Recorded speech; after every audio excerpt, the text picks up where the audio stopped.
Salam everyone, welcome to Circle of Resilience, and thank you for coming back every week to listen to our stories of resilience, hope, courage, and inspiration, and meeting new people who are brave enough to share their stories, to share their life experience, and who are really changing the narrative of their stories and making an impact in communities and in people in their lives. And our guest for today is absolutely one of those people. She has dedicated her life for fighting for justice and advocacy, advocating specifically for immigrants and refugees. And she's doing so much to make sure that America remains a welcoming country for refugees. And she's a lawyer. She's someone that has an amazing spirit and so impactful and so inspirational. And when you were around her, you just feel there is so much good vibes. So I'm so glad to have you today in the podcast, Darlene, and thank you for coming. Thank you. Thank you for having me. It's a pleasure. Yeah. So how was your day? It was good. It was great because it's World Refugee Day, so we marked that special day, and people are celebrating and recognizing the contributions of refugees all around the world. Yeah. So it's a nice day. Yeah, and it's a very nice day for us to have you here today on the World Refugee Day, and we're lucky to have you on this day, and just want to know more about the World Refugee Day and its history, its background, and how is it impacting refugees and migrants in the United States. Yeah, so World Refugee Day it happens every year on June 20th, and all around the world. Yeah. And it's a special day to celebrate the resilience of refugees, but also to remind the world that there are so many people who are forcibly displaced, who are forced to leave their homes. The UN recently, just today, I think, released new figures, and there are 118 million people who are forcibly displaced, and that number goes up every year, sadly. And this year, the countries that most refugees are coming from are Afghanistan, Ukraine, Venezuela, Syria, and South Sudan. And, one of the reasons we have World Refugee Day is to remind people, including in America, including in Georgia, to reach out to their fellow human beings and to welcome them and to give them safe haven and hope. And so we'll be celebrating World Refugee Day on Saturday, which is always a really fun event in Clarkston, Georgia, which is the home of Georgia's refugee community. True. And so I may see you there. Yeah, I will be there. It's on Saturday, so people should be able to go and celebrate and connect and just have that spirit of welcoming. Right. Yeah. And as people, who've been in this country for generations and people who've just arrived, and, Clarkston's a great example of how all these groups from different countries and cultures and faiths can all work together and learn from each other and enjoy each other. And, to me, that's supposed to be what America is about. Exactly. So I love that annual celebration.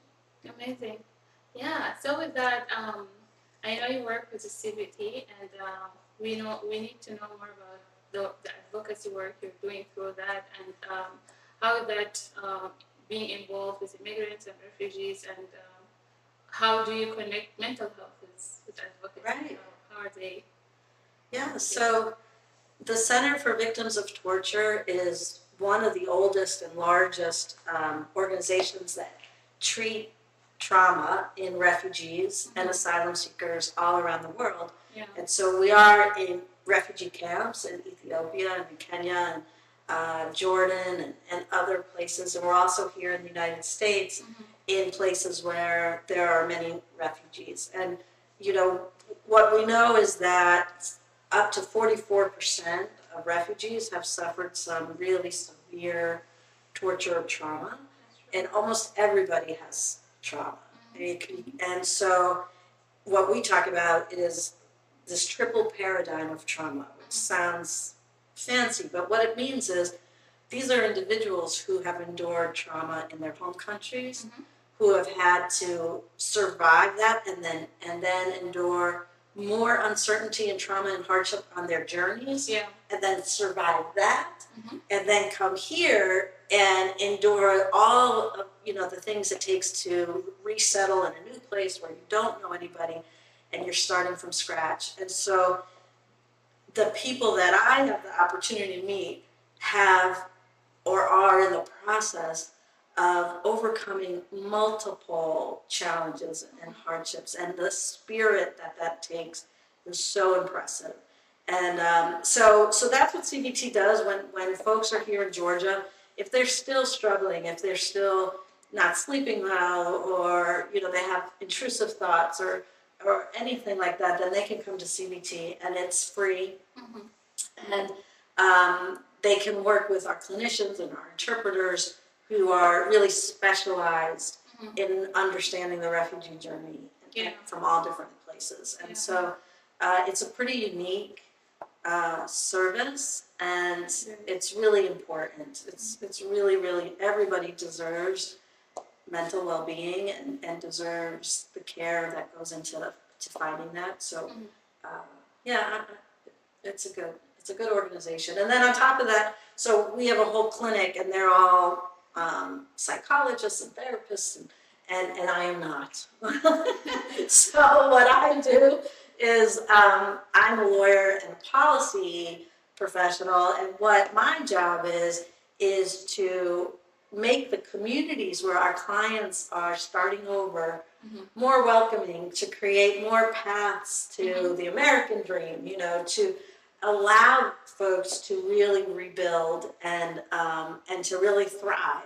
And so really, in a nutshell, my goal is just to make Georgia a more welcoming place, and that's sort of what guides whatever I do. Yeah, that's amazing. Actually, I have been wanting to know more about the Center for Victims of Torture, and I think you guys are doing a great job, because there is a big gap in the immigrant communities, but also in Georgia overall. There is a big gap in the mental health, and people are still seeing it as a stigma. People are still feeling shame to speak about mental health and to address them. And I'm sure there are so many challenges that you face addressing those to the communities, or even addressing them to the policymakers. And, Right. So how do you navigate all that? How do you deal with all those challenges and keep moving? Well, I think it's fascinating. We see clients from dozens of countries and speak more than a dozen different languages and dialects. So you can imagine those are a lot of challenges. And every country, every community has a different stigma, a different way of thinking about mental health, different words that they use. And so CBT, we've been around since 1985 and all over the world. And so our expertise has developed that we have an understanding of what different cultures think about mental health, and what works and what doesn't work, and what words you should use and what words you shouldn't use. And we call it, I don't think it's just CBT, but it's called idioms of distress. And so certain cultures will say, I have a heavy heart, and that is really the way they're describing, depression, or I have a pain, in my head. But what happens is, when they come to America, they get medicine for headaches or medicine for indigestion, because they don't know the Western or American words for mental health. So part of the way we manage those challenges is by drawing on our expertise. Also, we have a really diverse staff. We have specially trained interpreters who often understand not only the language but the culture. And so we have an outreach program, which we're always trying to do more of, to connect with people in the community. One of the things we're doing right now, which I'm really grateful to Georgia for, is all across the nation there's a new emergency phone number that you can call, and it's 988. Mm-hmm. And if you're having a crisis or someone you love is having a crisis, you can call 988. And when you do that, it used to be you'd have to call the police. Mm-hmm. And sometimes that wasn't a great thing.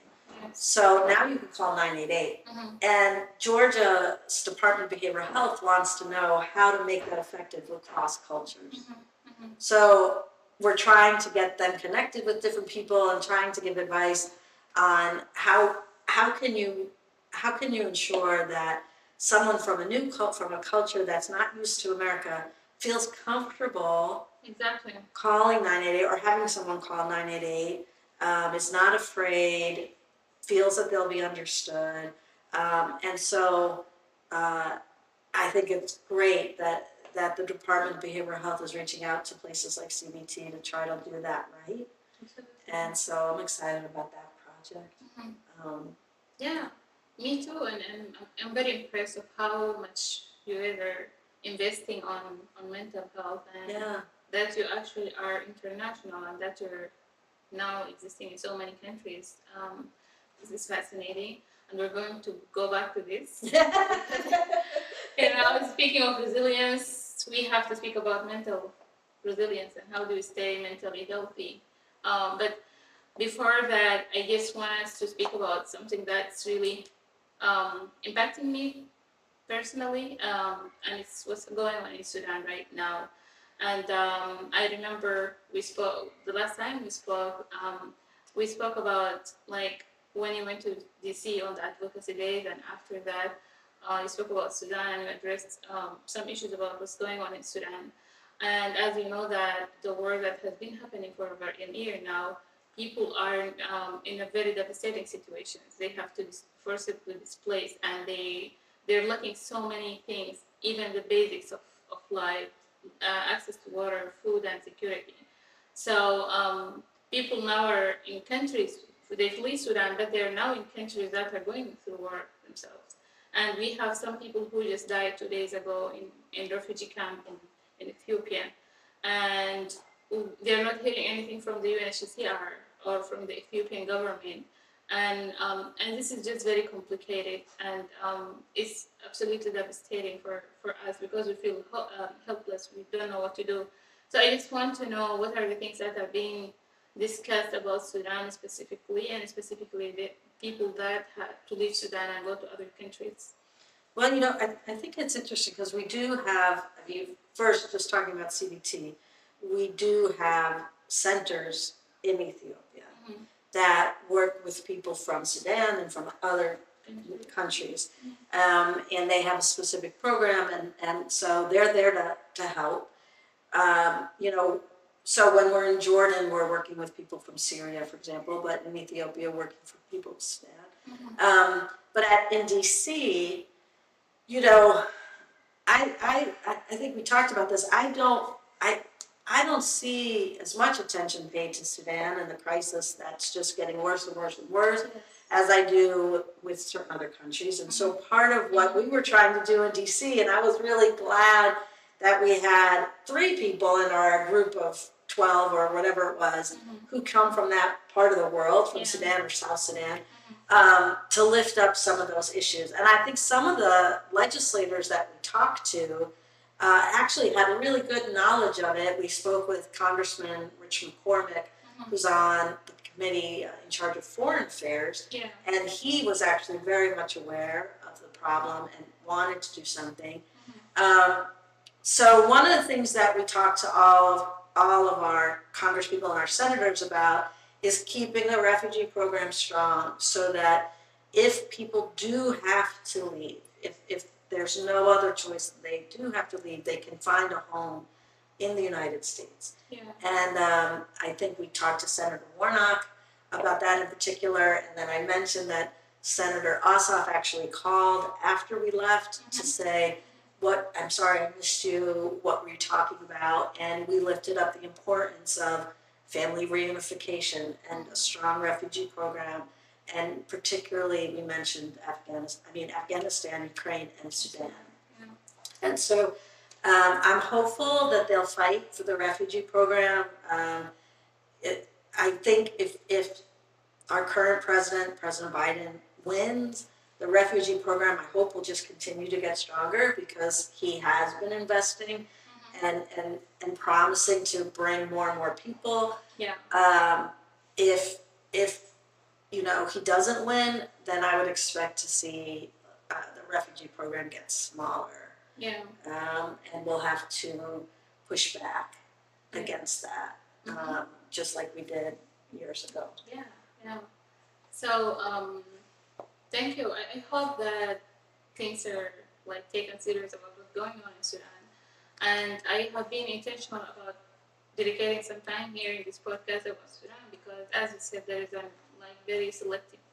The world is being selective about the issues that are happening in different parts of the world. So, just having a light on that and speaking about it, hopefully, to raise more awareness and bring attention of the people who can help or decision makers or policy makers. Yeah. And with that, so speaking of the elections, how is that going to affect? We know it's going to affect and impact immigrants, either positively or negatively based on who wins. So if the the new administration is like Trump's administration that is anti-immigrant or is not tolerant with refugees, and what are the things that you guys are doing to prepare for that? Yeah, for years, for decades, the refugee program in the United States was bipartisan. Under President Reagan, who was a Republican, we had 100,000, I think, refugees welcomed into this country, and he believed in it. That a country that has as many gifts as we have, that we should be helping others. And, somewhere along the line, and I think with ex-President Trump, former President Trump, it became a political issue. Yeah. And so we know what happened the last time. The last time we were taken off guard because it had been bipartisan. We had an average of 95,000 people a year that would come to the United States. It had always been supported, both sides of the aisle.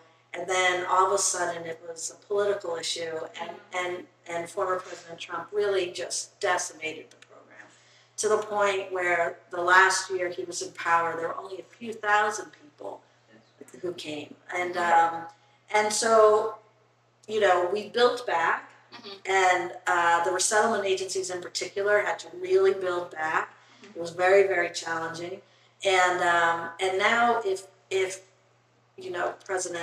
the presidency changes, there'll be cuts again. Yeah. So one of the things we've done from what we learned was to build broader partnerships and coalitions. Yeah. And try to get more support for the refugee program, because probably we were too confident the last time. And so in the past, several years, we've been explaining to people why the refugee program is important, why Georgians have been a top state. Georgia's been a top state for refugee resettlement for more than 40 years. Yeah. And it's important to Georgians, to everyday Georgians. And we explain to the business community and to Republicans in the Georgia legislature why this program is important, and even that the program exists. Exactly. There's so many people in power in Georgia who don't know that Georgia has been one of the most important states in the whole country for embracing refugees and actually benefiting from from refugees, what refugees bring to our state. Yeah. Georgia's one of the most ethnically diverse states in the country, and our workforce and our economy benefits tremendously from that.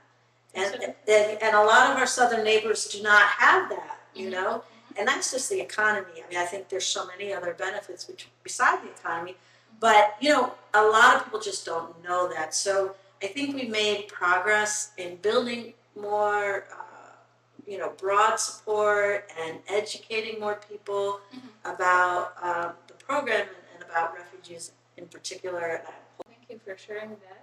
You just spoke about how people don't know a lot about refugees and the impact that they're making.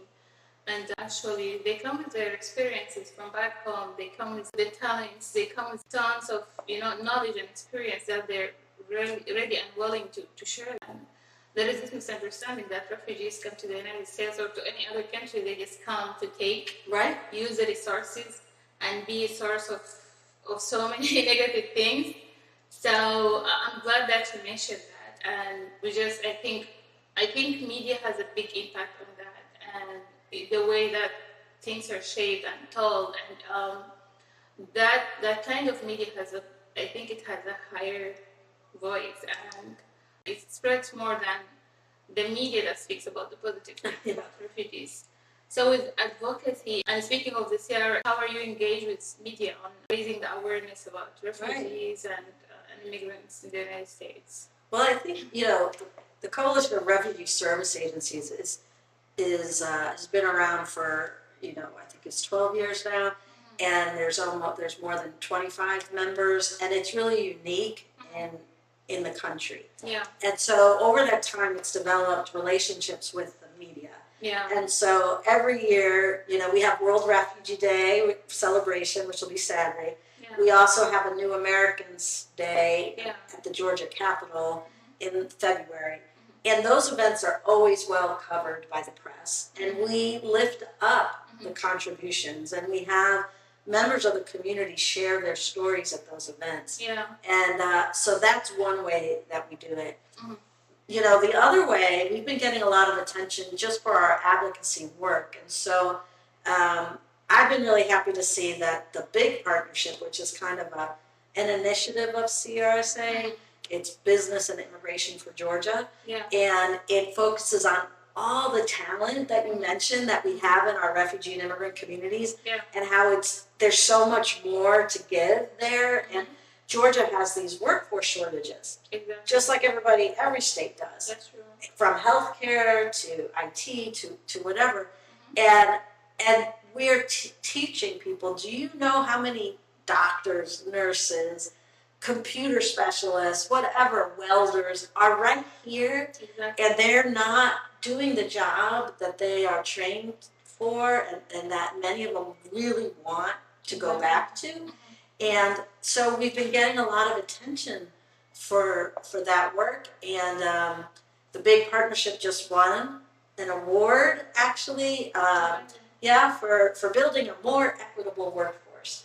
And but I think the real reason we won is that no one was talking about refugees and immigrants as part of equitable workforce. Nobody knew about this untapped pool of talent. And so I think that when we do this kind of work, and like we did a big event in January where we highlighted all these doctors and psychologists and nurses, and these individuals shared their stories. And Georgia's Secretary of State was there, and when I saw him later, and there was a doctor from Sudan. There was actually more than one, I think. Yeah, I think I heard that. Yes, yeah.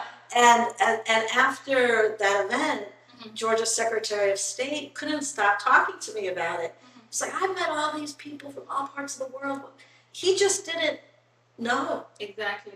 And so, I think that even when we're working toward a particular piece of legislation, like changing licensing rules so you can be a doctor again, or whatever the case is, what we're also doing is educating, as changing that narrative, is getting good media attention. And even if the bill doesn't pass, we've changed a lot of other things. And so I never feel badly if we don't. I mean, I want bills to pass, but I know that it's always progress. It is, absolutely. Yeah, and I'm glad to hear that, actually. And I've always been wondering about how much the refugees are involved, and they're being part of the activities that are led by the CRSA. So I'm really glad to hear that. Well, let me tell you, as you know from DC, the only thing, my grandparents came here. They came here from Italy. They were not refugees, but they came, they didn't speak the language, they were taxi drivers and everything. But I do not have that lived experience. Yeah. So nobody really wants to hear too much from me. When I go, my job Yes. is to, in my mind, is to create an opportunity where someone who really knows it, who's the expert, can share their story. Yeah. And that was what was so beautiful about DC, Yeah. is that, you know, I'm there to kind of keep the conversation going and make sure we have an appointment and follow up after, but nobody, I mean, my story is not the reason we're there. So that, I feel that that is a privilege that I have every year to hear the stories of individuals, to create these opportunities where they can speak, you know, from their own heart. And it's like one of the best things about my job. Yeah, I bet. And actually, the last time when we went to DC, that was my first time to participate in the advocacy days, and it was amazing. And it was just so good to see how many refugees and immigrants were involved, and they were actually leading panels. They were giving speeches about their certain communities. So I hope seeing that more in so many areas. And that will lead us to some more that I'm also curious about. Because in the nonprofit organizations overall, I know the CRSA is a coalition of about 22, 24. I can't remember where we're at. Yeah, around there. Yeah, right. Nonprofit organizations, and there is an involvement of refugees to a certain level, and then people are feeling that they're not being part of, you know, the bigger vision of their organizations, or they're not being involved actually in any like decision making, any, you know, higher level. They feel they're stuck in a certain level of, you know, work in those organizations.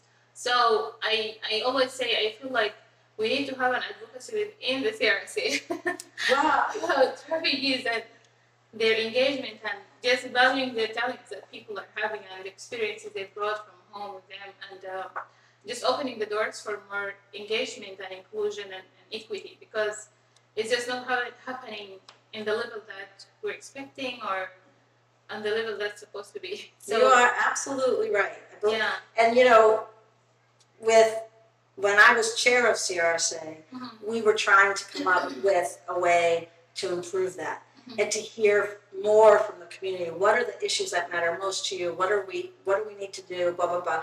And then Basma, our friend, came in and said, "I will do this. I will create an advisory council."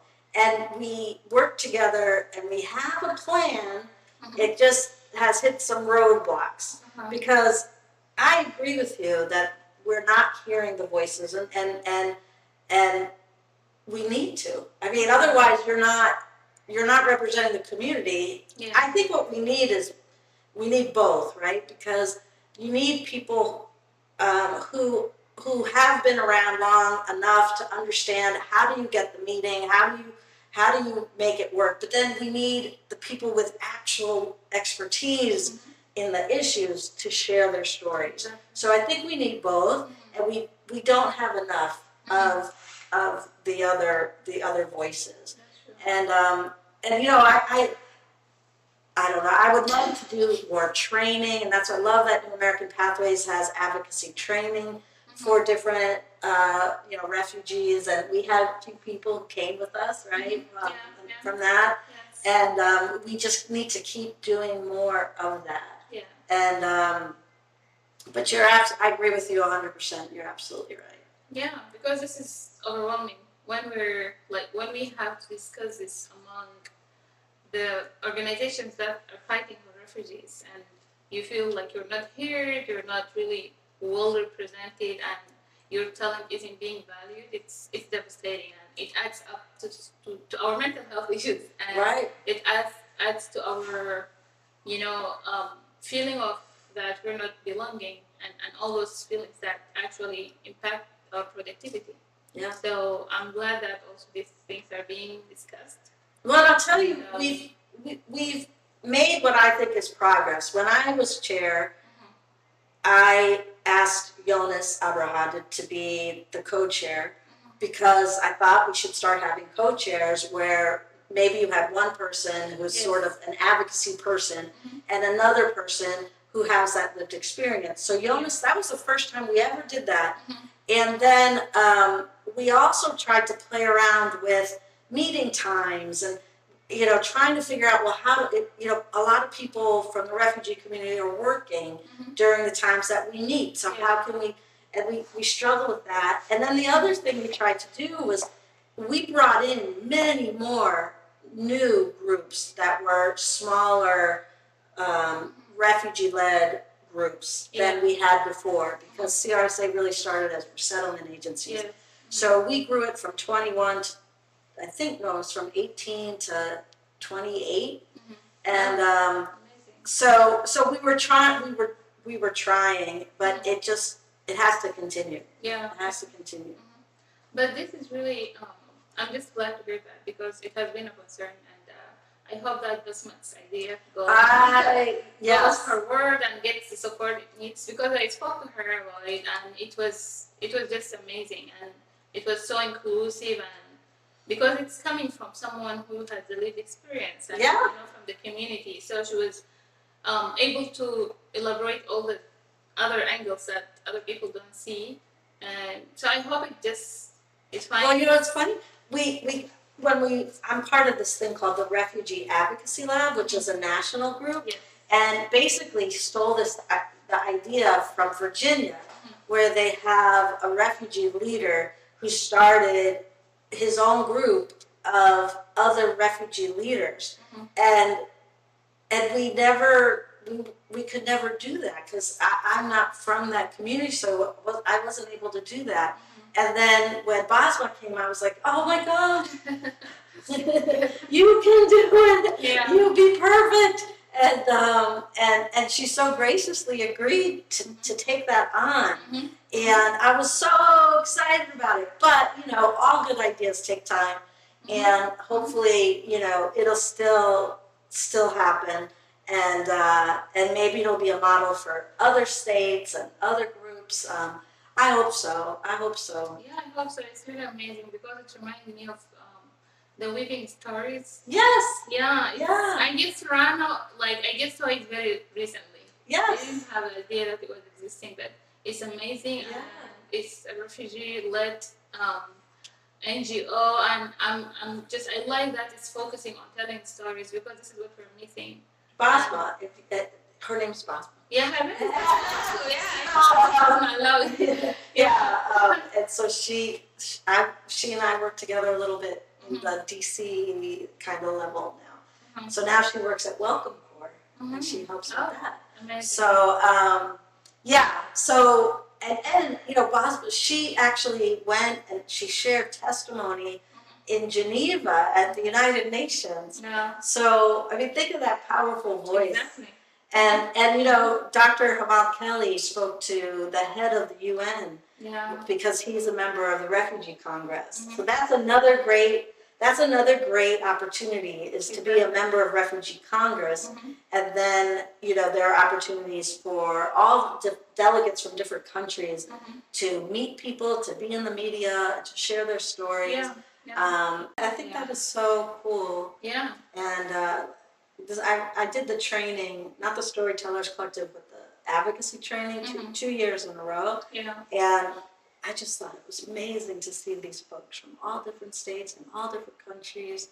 And, it takes a lot of courage. Yeah. And plus it takes a lot to get to DC. And so it was, it's one of my favorite things to do, really. Yeah. I love that because, as you said, I met with people from different states and their leaders where they are. And that day with the Refugee Storytellers Collective was really amazing. Yeah. They were sharing their stories, the work that they have been doing, and their stories when they came. So that was very important to see and to have. And then the next day on the actual Advocacy Day, seeing more people sharing their stories with a bigger group and with a wider audience. I think we need to have more of that, and Yeah, people Yeah, trying I agree everything. with you. I Yeah, agree with you. yeah. So how do this is we're going back to mental health again. Yeah. This is too much to do, and I know dealing with like being an advocate, dealing with that means dealing with so many politics and politicians, and it's always challenging because you're meeting people who are coming from different, two different parties, and each of them has totally different perspective, and you're sort of mediator who's trying to bring those two people together to serve the refugee and immigrant communities, and that's so much draining and it's overwhelming.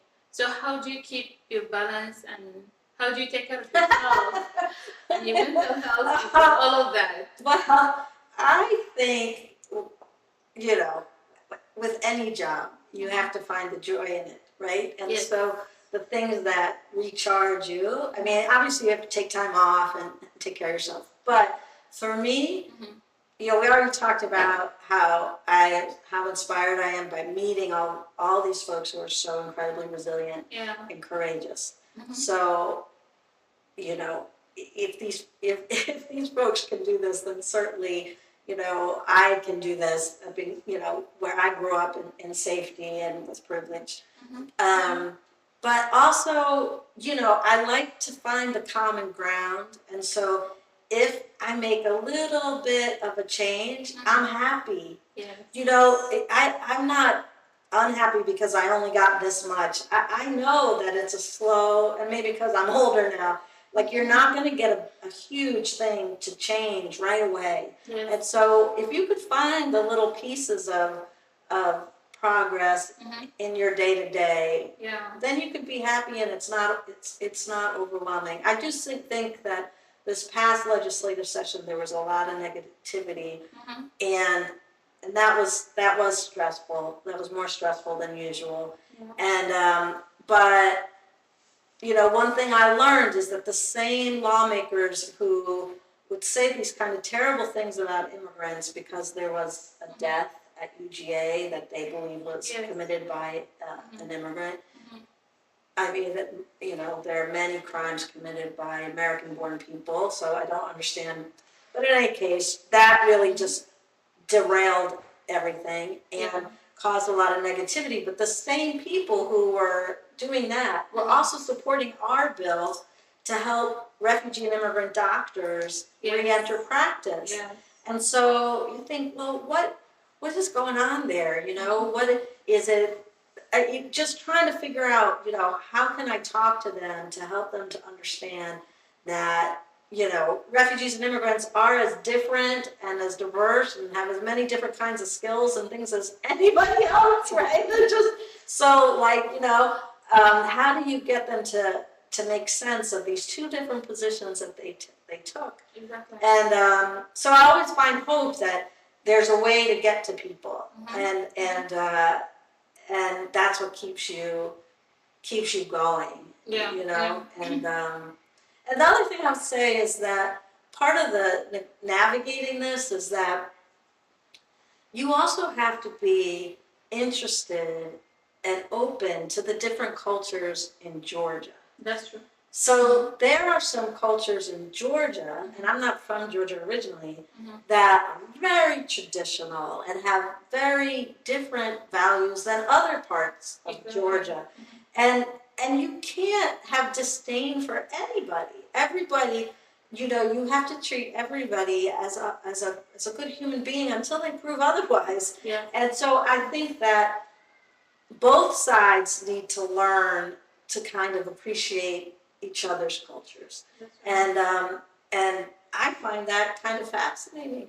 It is, Yeah. So with that, how do you deal with the difficult conversations that are happening there?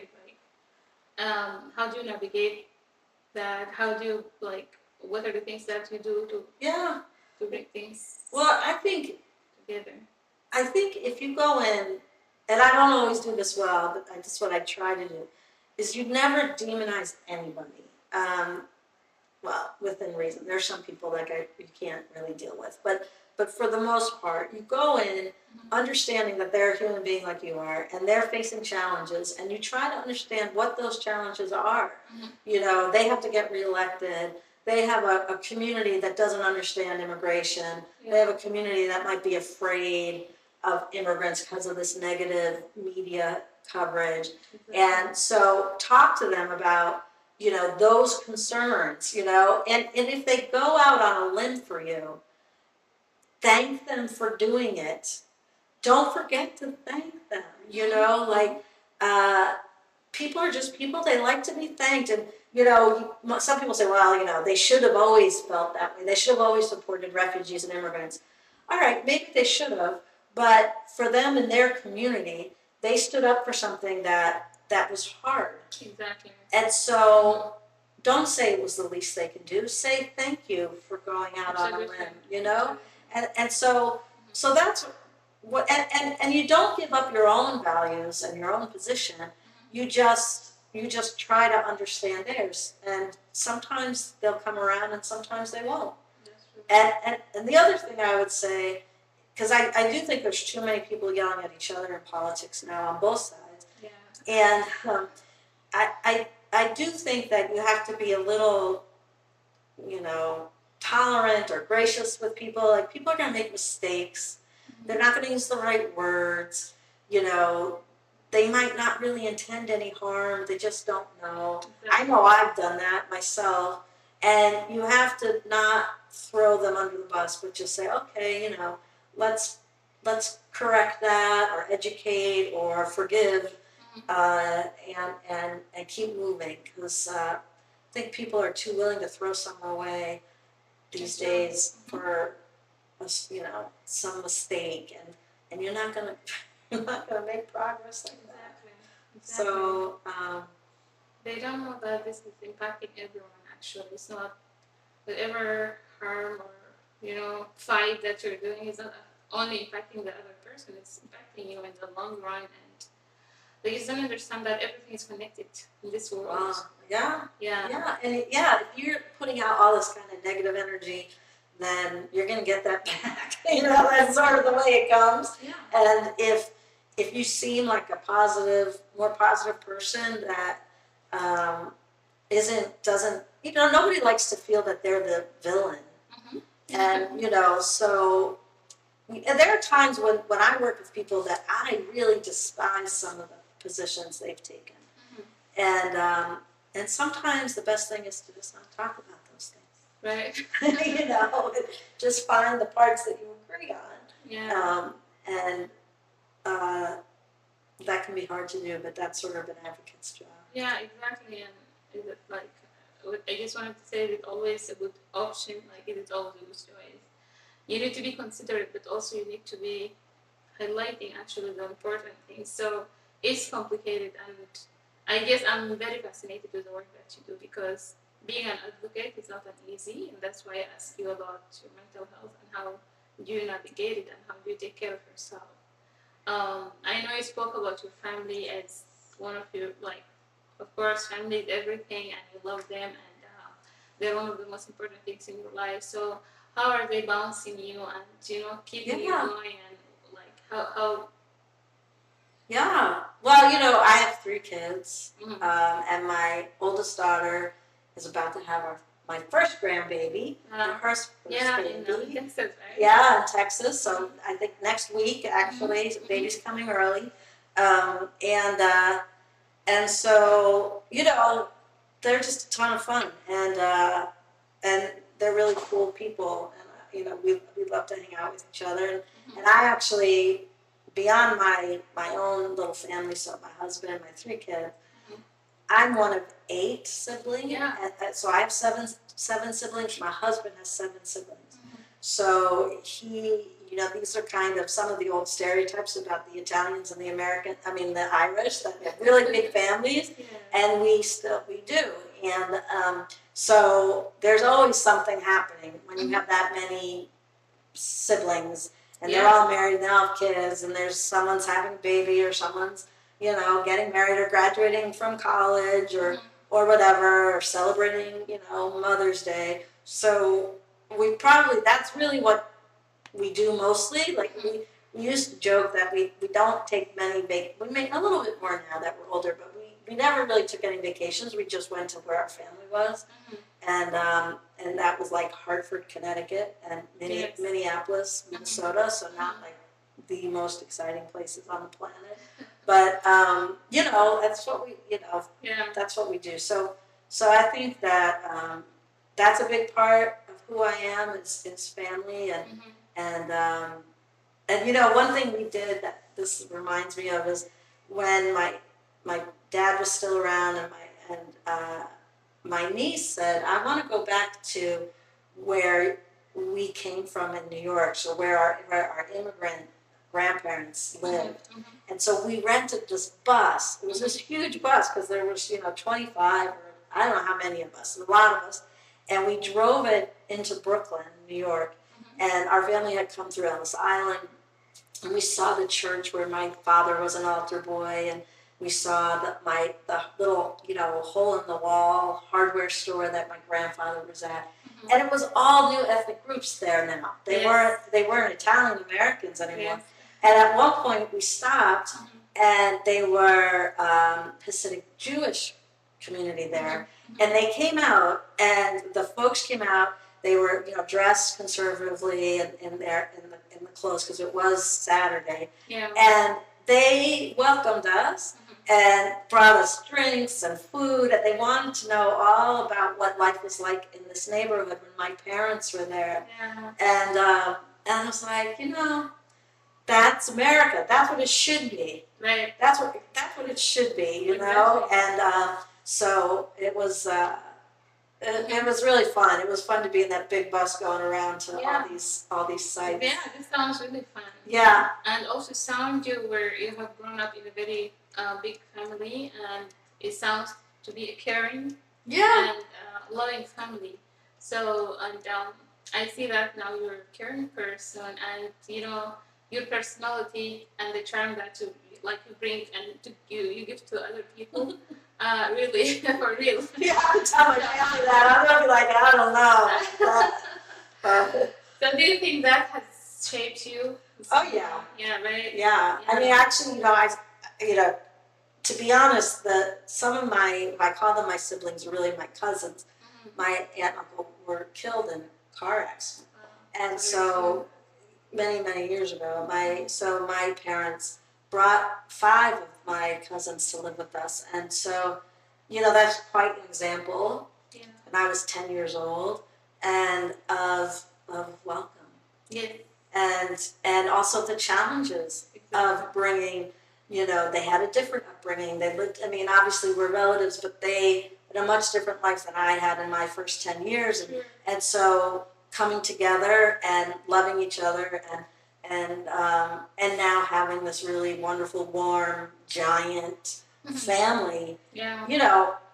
I hope that that's something that I take with me. And yeah. Yeah. Amazing. Yeah. Amazing.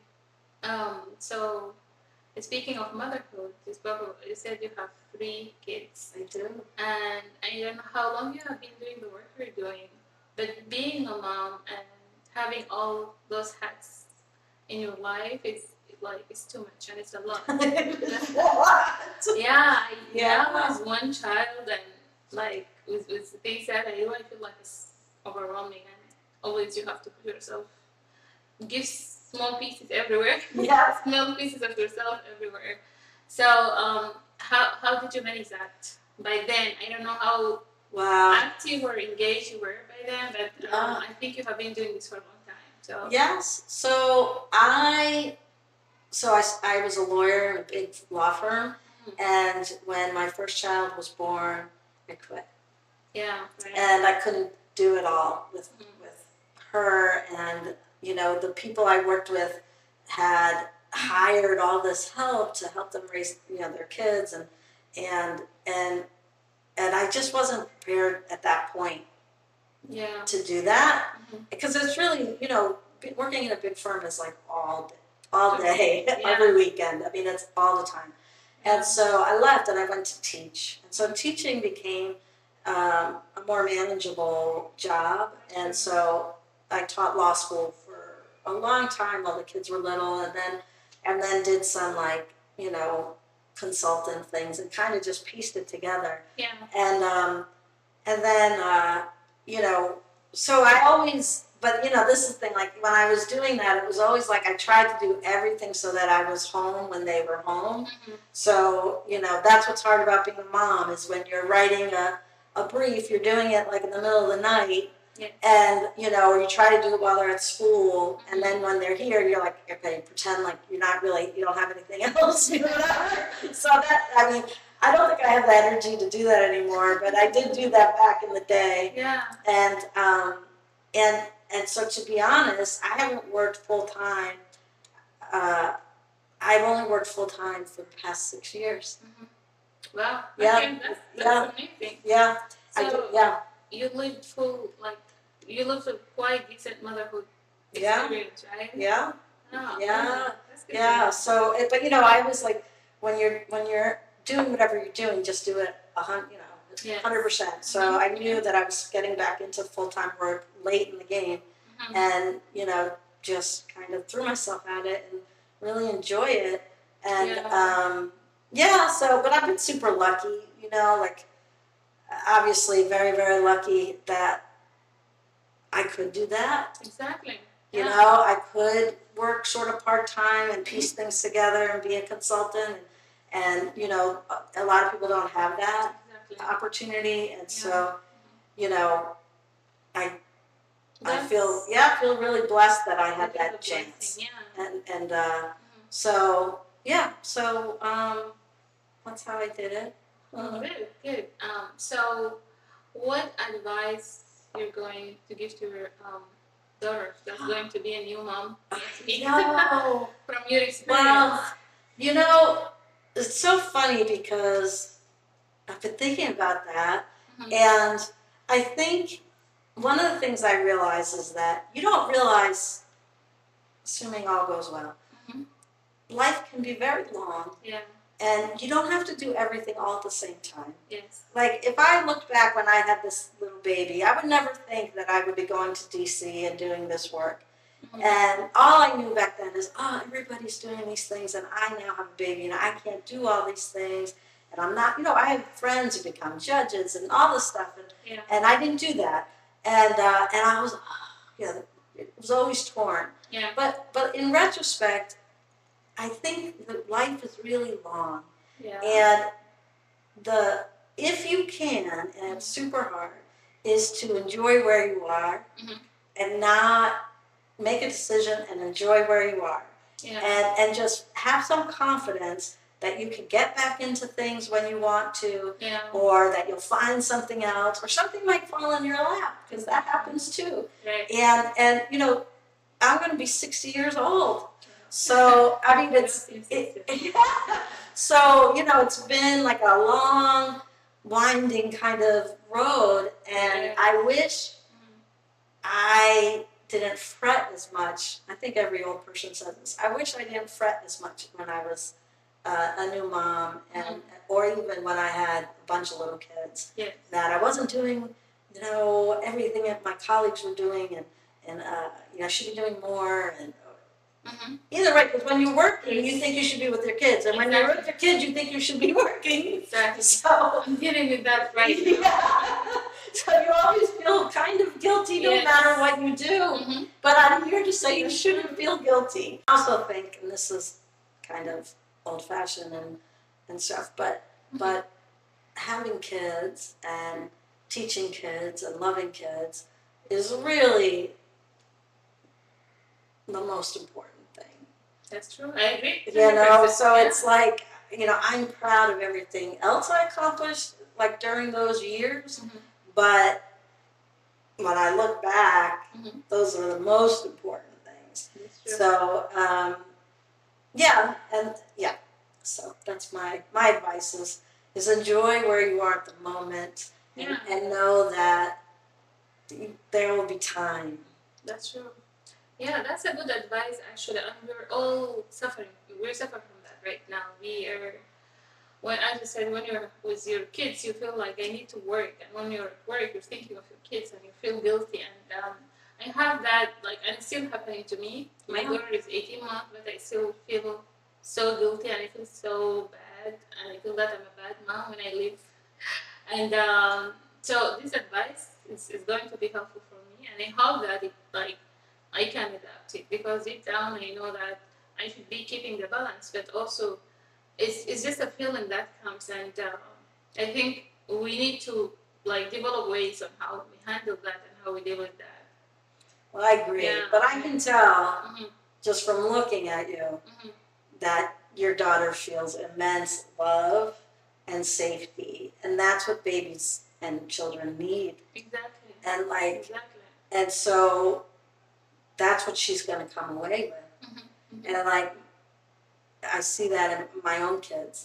One of the things I'm most proud about in my kids is just a kindness. Exactly. Do they remember whether I was there every single minute or not? No, but they're kind people, and they feel mostly confident, and I think that's from growing up with someone who loves them and makes them safe. Yeah. So that's really the whole thing. That's really the whole thing. I agree. And that care and that love is the most important thing. And I'm not sure if I spoke to you about this before, but I always speak about my mom.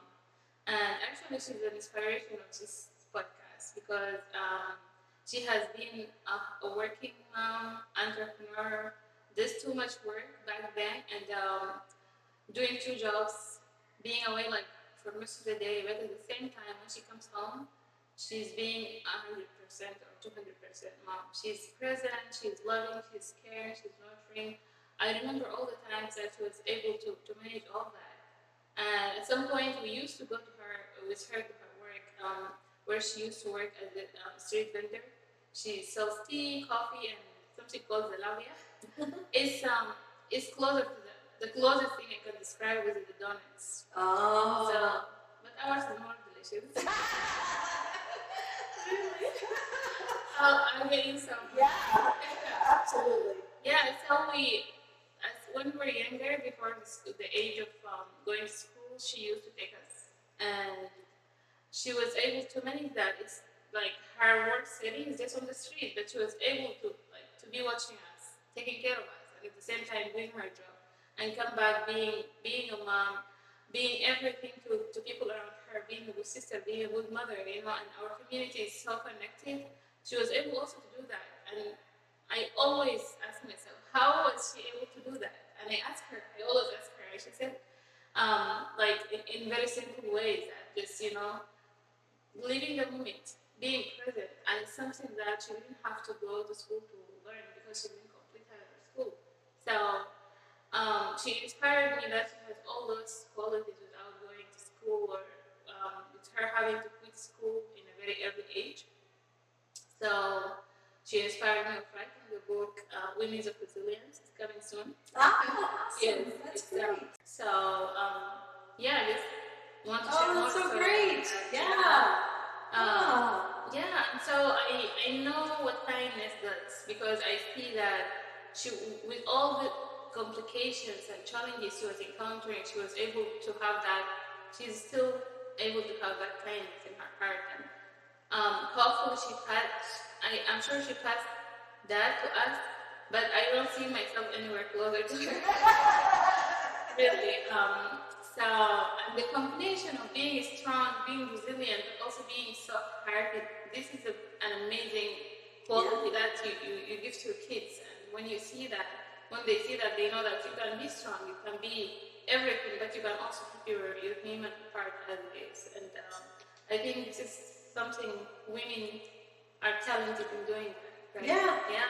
I think so. Yeah. I think so. And I sound like I did, I was really thoughtful about all this, but I have to say, at the time, I was also I was far from this, kind of Zen attitude that now I feel like I have it. Mm-hmm. But I know, I also, I don't know if I ever told you this, but I haven't done it in a little while, but as a CASA. And those are special advocates, volunteers who work with children in foster care. So these are kids who've been taken from their families because of abuse or neglect.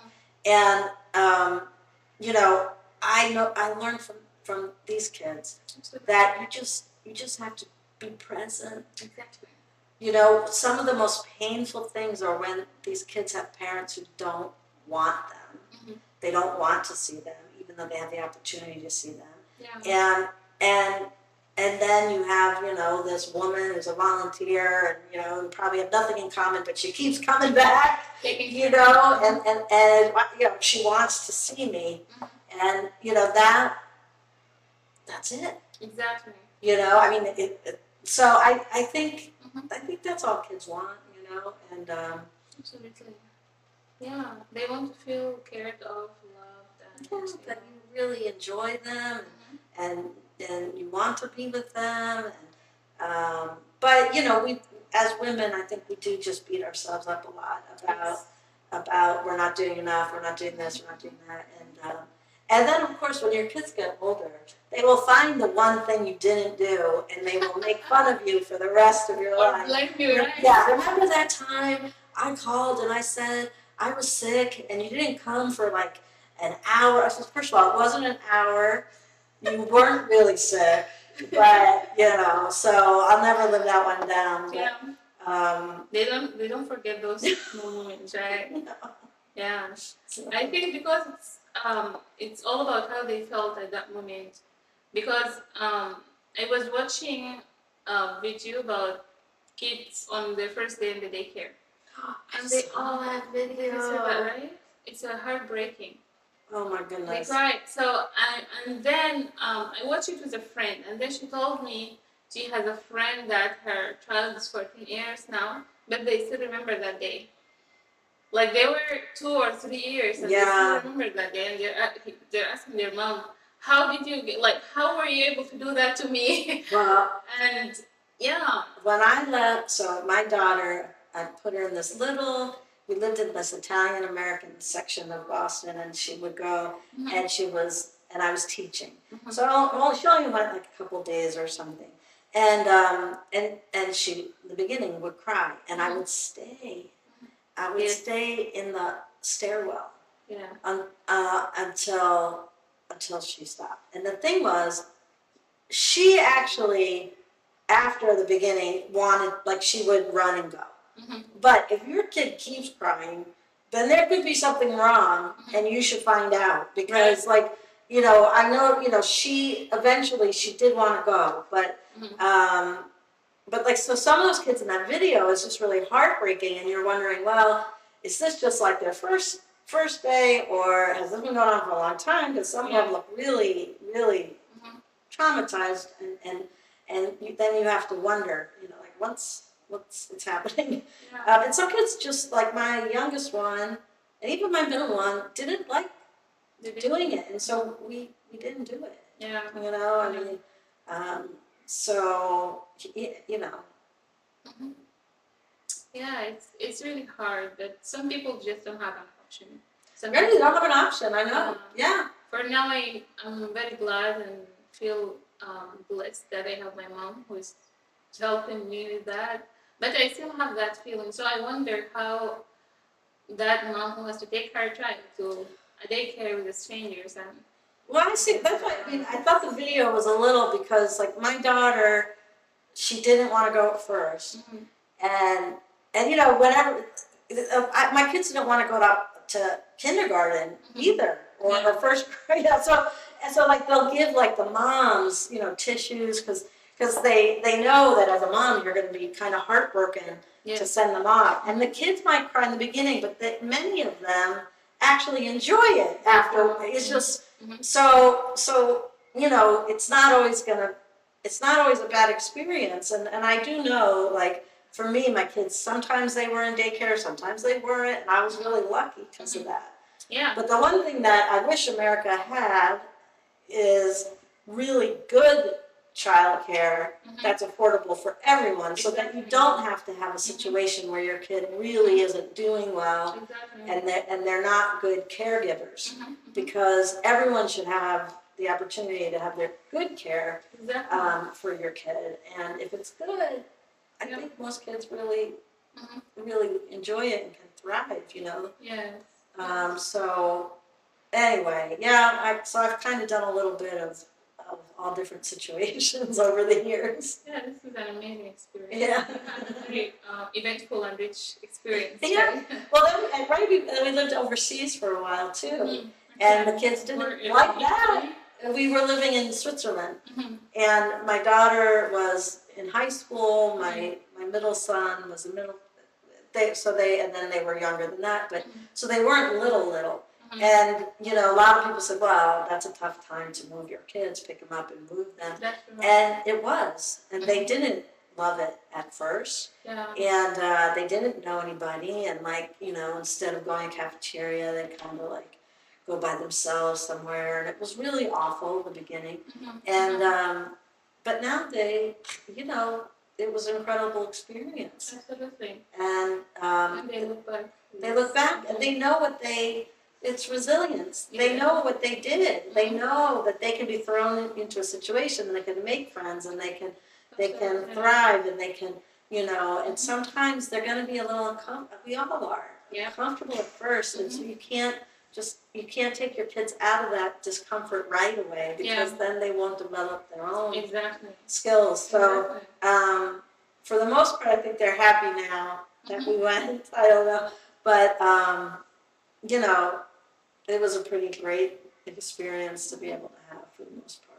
Yeah, I'm glad they had that experience, and Yeah. now they're proud of it, and they know how valuable it was. And they met people from all over the world. Yeah. Because if you go to Geneva, you don't really meet too many Swiss. Right. Actually, you really meet people from all other countries. Yeah. So it was really good. So this was the time when you were working with the UN, right? Yeah. Mm-hmm. All right. Yeah. So anyway.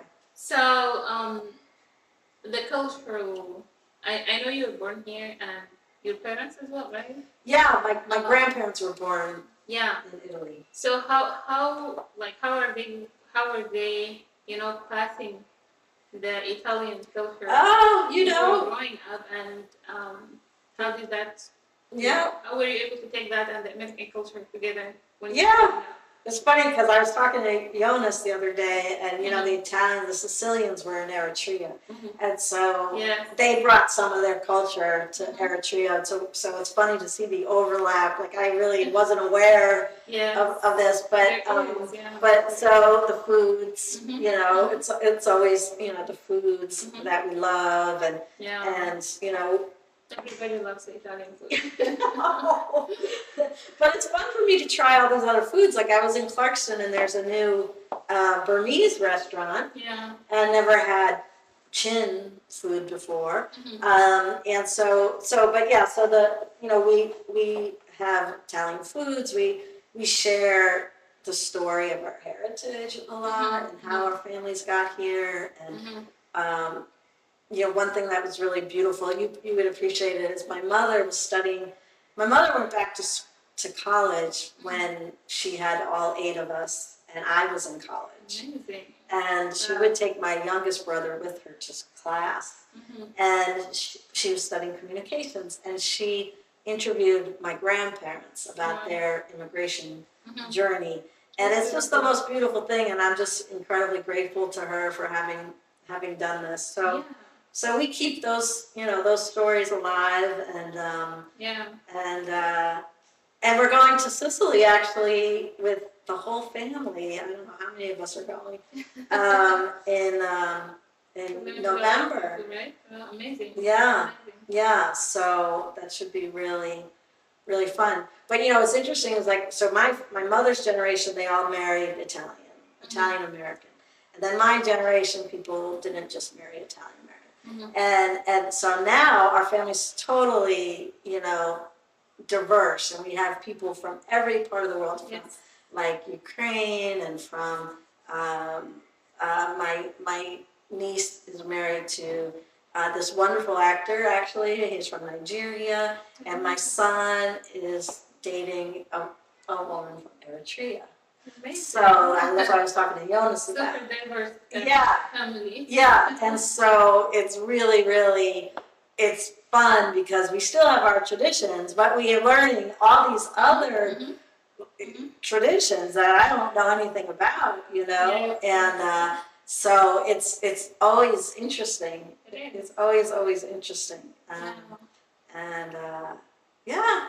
No, this is interesting. And yeah, your family just sounds like a beautiful family and loving and caring and colorful. I hope so. I think so. I mean, like, Yeah. we have our good days and our bad days. Of course. But no, it's very sweet, and yeah. Cool. Well, thank you for sharing all that. I want us to go back a little bit to the CBT. Yeah. And the advocacy work and how do you bring those two different roles to the policymakers and how that is impacting the involvement and inclusion of more refugee oriented programs and projects and funds. Yeah. Because as I said earlier, there's a big gap, and this gap is really, it needs a lot of work. Yes. Too many people to be involved. So how are you navigating that with the policymakers?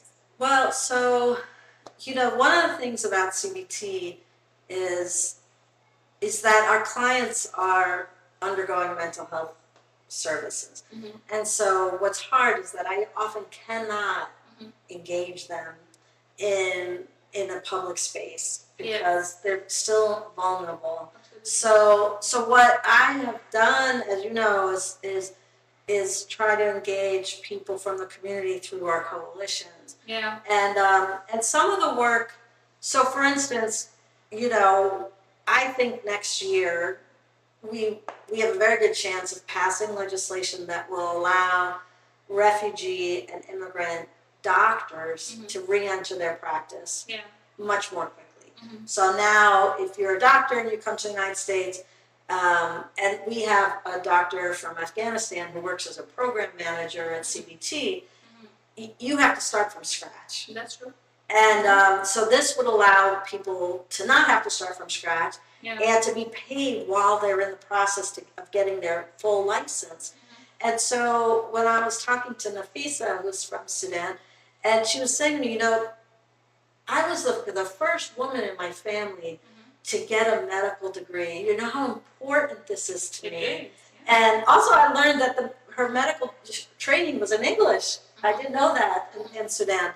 And she said, and now I can't practice, I can't use that. And I know that she was ultimately able to find a residency, but it took years and years and years and so much money. And so this new legislation, if we pass it, will allow people to get back into their fields like within a few years and be paid while they're practicing. Yeah, that's amazing. So that's really good. We've done a lot of work about making our education system more inclusive. Yeah. And, that's also required, students to speak up on their own lived experience about the challenges they have getting a higher education in Georgia. And that's been just like, having these doctors share their stories, having the students share their stories makes all the difference.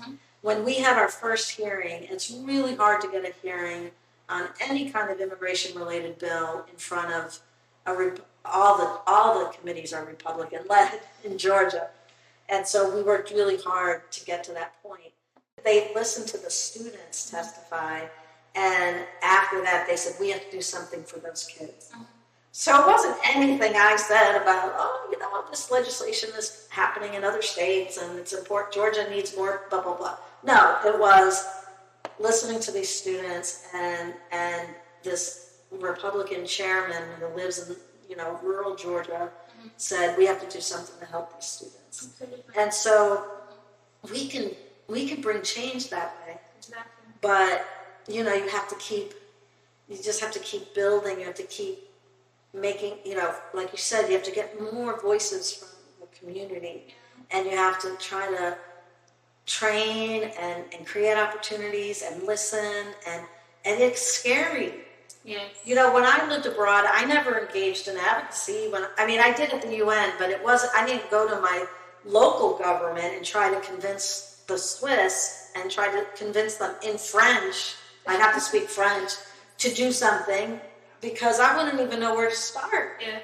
And I would be incredibly intimidated to have to go to speak French, my bad French, and try to advocate for a change in the system that they've had forever. Exactly. So I never did that, and nobody ever, helped me to do that. And that's what we need to do here. Yeah. And because otherwise you're missing all of that talent. Exactly. And as we just said, inclusiveness and bringing more voices from the community is going to absolutely help in bridging that gap and seeing things from different perspectives. Yeah. And we need people like you and like Basma and like Jonas and others to reach into the community and say, this is okay, this is something that is not, it's not going to be too scary, it's not going to be hard, we're not going to, see, like sometimes people feel that we might lead someone astray. And you might bring someone to a committee and then this lawmaker will just yell at them. It's not unheard of. I mean, it can happen. Yeah. And you don't want anybody to be further harmed or feel that they were taken advantage of or exploited in any way. And so we also need the community leaders to say, no, this is worthwhile. This is okay to do. And your opinion, your voice is valued. And we will do everything in our power to make sure that you have that opportunity and that respect and it's successful. And so that has to happen too at the community. So you need like both sides to do that. And then, sky's the limit. I think. Yeah, I totally agree. Yeah. So it's fascinating just to see you going with all this overwhelming stuff. It's too much. I remember when we went to DC. Yeah. It was just, they were 2 days, right? But I felt like so overwhelmed. And I know it was a lot. And so many people who are advocates, they have to do that so much, even here, right? Yeah. On the state level, and have to go back and forth and hear a lot of no's. But you know what? You can do it. I've only been doing it, I've been doing it for 6 years. But I know the system. Yeah. Right? I'm from here. So I couldn't, it would take me much longer to do that like in Switzerland. I couldn't just do it because I don't know the system. I don't know. But you can. And then it's not so overwhelming. It's like parts of it become natural to you. You don't even have to think about it. And so you just learn little by little by little, and it's not that overwhelming. Yeah. So, to have like really powerful people like you and the others we've been talking about is, it won't be overwhelming, Yeah. I don't know. I see that the world is being crazy, and there are so many things that are happening, and the hate and anti-immigrant, the anti-whatever is like the voice is so high, and you get to hear so many no's. You do hear a lot of no's. Yeah. You have to get used to that. Yeah, right. So I think that's the part which is I feel like it's too overwhelming. It needs patience, and I think it also needs people to be grounded on their why you're doing this, right? And always remember that I'm doing this for a bigger cause, and I'm doing this to bring a real change, Yeah. help people. So if you have that passion and you have that goal, I think you can keep going. And as I always say, it's not a one way. It is like zigzag and zigzag. Yeah, it's not just one way to success or to reach out to your goals. You will have so many falls. You will have so many ups and downs, and as I said, zigzags, and then you make it. But your ability to get up and keep moving every time, I think this is what makes the difference. Yeah. And this is actually my understanding of resilience. It's not being strong all the time, but it's embracing the moments that you're in your lowest and weakest, but then find a way to go up and keep moving. Right. Yeah. I think creatively figure out a new way. Yeah. And that's it. So. Wow, this has been amazing. And I'm sorry, maybe talk too much. No, I Too much questions. Yeah. Well, I hope something in there is useful. Yeah, absolutely. But it's always a pleasure. Yeah. It's a pleasure to do this. I really appreciate it. So thank you for inviting me. Yeah, we appreciate you and your time and bringing all this knowledge and expertise expertise. I'm sure that so many people out there will get some words, learn something, feel better about something. All this. So much of it is so, like, it's not like anything big, you know? Like, I feel like the big lesson is just be kind to each other. Like, it's not really much. I don't have much to offer. Just remember to be nice, say thank you, show up. Mm-hmm. Show up, yes. That's like, I don't know. Yeah. It's not really rocket science. Yeah. But I do want to tell you, not necessarily for this, but I am actually going to a new nonprofit. Oh, really? Yes. And so you're living with CBT? I'm leaving CBT. Wow. And so, you know, when I first started and when I was in Geneva and even before that, I worked mainly on children's rights. And so I'm going to a nonprofit that focuses on children's rights. Okay. And they also work on mental health. And one of my goals is to bring some of that mental health work that we've been doing and continue to do it through this new organization. Because I don't think they've done enough work with children or families, you know, from refugee and immigrant communities. Again, I think, you know, these communities tend to be more invisible. Yeah. And so now I'll have an opportunity in this new place. I'll have a team, because, you know, like at CBT, it's just me. And I'll have a team, and they just got really large grant to make a real difference in Georgia. And so I'm hopeful that we can bring some positive change. But so I'm just there till the end of this month. Wow. And so Patty and I are, you know, talking more about the big partnership and how to keep that going. And even if I'm not going to be the chair of it, and plus you can't be the chair forever. I mean, that's not healthy. So you know, even if I'm not the chair of it, that I would just still keep my new group involved. But yeah, it's kind of like you said, it's a zigzag. This is another, it's another zag. Yeah. And I'm excited for you.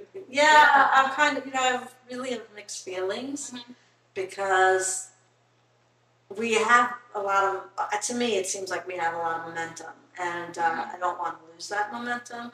And the idea of a more welcoming Georgia is really important to me. Yes. So the question is more like, when I was doing work really with refugees and immigrants, I was volunteering with kids. And so I might have to just flip that around. And I like do working mostly with kids in my day job, and then try and volunteer a little more, you know, on other things. So still figuring that one out. Well, good luck with your new job, and congratulations. Yeah. They are lucky to have you. Oh, well, we'll see. Hopefully we'll make a difference there too. Most definitely. So before we let you go, we check out, as I told you earlier. Oh yeah.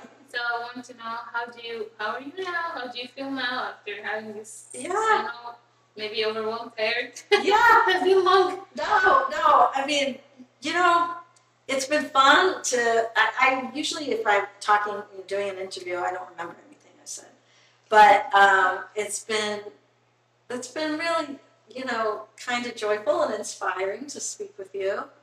Kind of reminded me about some of the things to be happy about, some of the things to be more relaxed about, and you know, maybe live up to my own, you know, ideas. Yeah,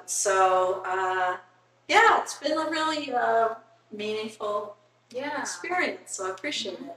We appreciate your time. Thank you so much, and we'll see you soon. We'll see you back.